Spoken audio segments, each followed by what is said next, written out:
ជាច្រើនហើយនៅត្បូងចិត្តអូនឡានេះហើយចិត្តអូនទៅ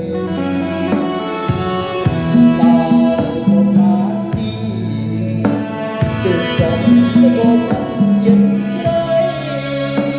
ប្រំប្រំអស់មួយផែនដីជាខ្សែ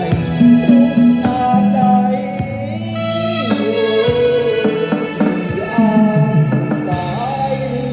ឆោមឆាយអានលើគេជុំ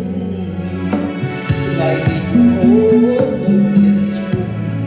គ្រប់រូបរងនៅអោទូអងរូបចារីរូបស្រីដូនកាស្រពោទៀបបាន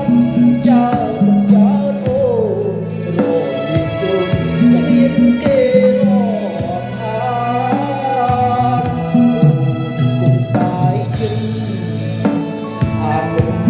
រំដៃស្នេហ៍ស្រីស្ដាយដោយដួងចិត្តប្រាំក្ដីប្រែលើយសង្ឃឹមបានកម្មសាគង់វិលរ